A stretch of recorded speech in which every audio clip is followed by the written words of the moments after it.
So we're back in this spot again. I like this spot though, so I'm not complaining. And we got a couple things to test out here. So I did a little bit of experimenting in this spot in terms of my Crossfire signal. So even though these guys are running EmuFlight's got LQ in it now. And I find that with dynamic power going and the dynamic refresh rate, it's kind of weird to fly. It's not that predictable. So I'm trying to lock that stuff down. I'm doing this based on what I've heard other people doing. So obviously locking it at the lower refresh rate should ensure that it's not going to be swapping between 150 latency and 50. So it means the quad should always feel the same. And by locking the power at a certain output power, it means that my LQ should remain consistent. And so what I'm looking for is a very repeatable LQ signal in my OSD on this little guy, so that when I'm flying around this bando, I know where the weak spots are and the strong spots, and I want to kind of maximize my penetration ability as well. One thing I did recently is I converted over to the full Crossfire module. So I'm aware that the TBS Tracer just came out, and that's like the new hot stuff. And I had a Crossfire Lite here, but I decided to go full Crossfire. Why? Mostly because of the screen. I love the ability here to go in and adjust all this stuff here. Luckily, the full Crossfire makes it super easy to do because you go into the little buttons and you just do it. The other radio that does it really well is the Tango 2, because you can do all the Crossfire settings from the Tango 2. And it's not just changing the settings and all that, but it's also the binding and all that routine stuff that you kind of have to do in the field sometimes. The big giant Crossfire module with the screen on it just makes it super easy, because I hate Lewis scripts. Like, I get it, they're better than nothing, but come on, really? In 2020, where we have apps for everything? Give me a break. At least give me a screen. And that's another thing, is that I find that the Crossfire screen on the Crossfire, as well as the Tango, it's a lot more responsive than a Lewis script. Sometimes on my Tyrannus, the Lewis scripts have timeout issues and they crash and all that kind of stuff, which is just annoying. So why deal with that if you don't have to? I'm going to be rocking the Naked GoPro at 2.7 K30 as well. I'm finally ready to make the leap. Or do I? I don't. The button works again. Woohoo! Alright, so let's get flying with this guy and cruise around, because I have a few little experiments, and plus the light is here, so it's always good to make use of the good light, warm up the fingers and all that. But yeah, there's no harm in having a little day of experimentation, and I can have some fun here too, and you know, yeehaw, man.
I took this little guy and flew it around this whole building. So I did a lap around the bottom floor here, no problem.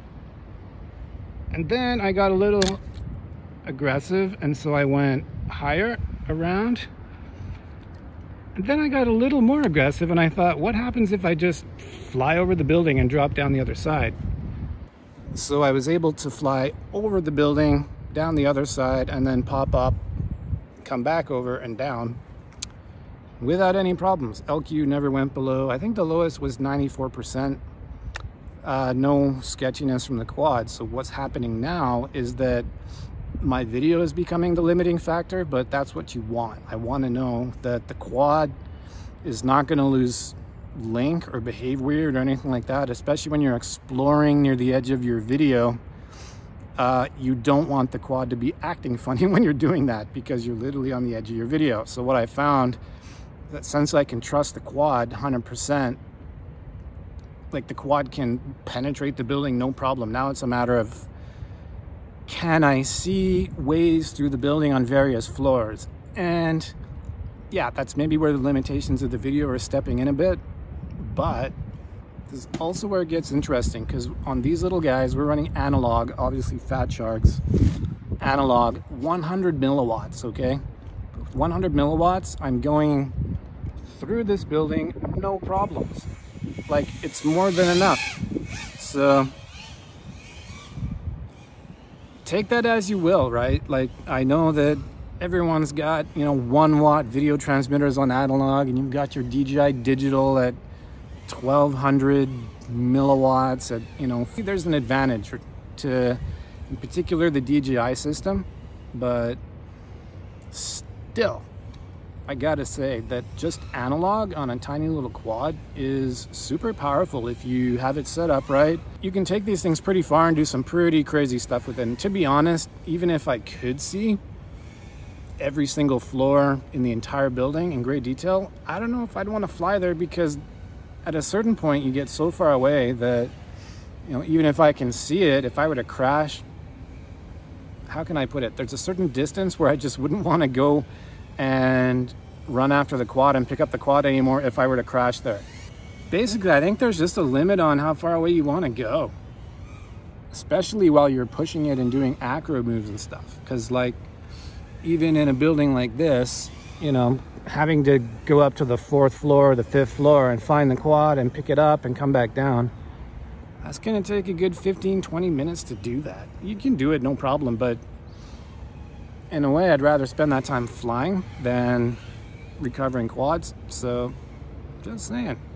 I can see there's an advantage to, in particular, the DJI system, but still, I gotta say that just analog on a tiny little quad is super powerful if you have it set up right. Fixing your power on your Crossfire so it's not dynamic, and fixing your refresh rate to 50, even though it's not the super responsive 150, at least you get used to it, your brain adapts. Once you've done that, you can just relax and fly. I'm having no problems with how the quad feels at all. Feels perfectly fine, I'm happy, doing all my freestyle moves, whatever. So, I don't know. Some guys are gonna rattle on about that extra latency feel and all that. Personally, I'm just not feeling it, and I'm doing crazy enough stuff. So, it is what it is. The power of Crossfire and analog, baby.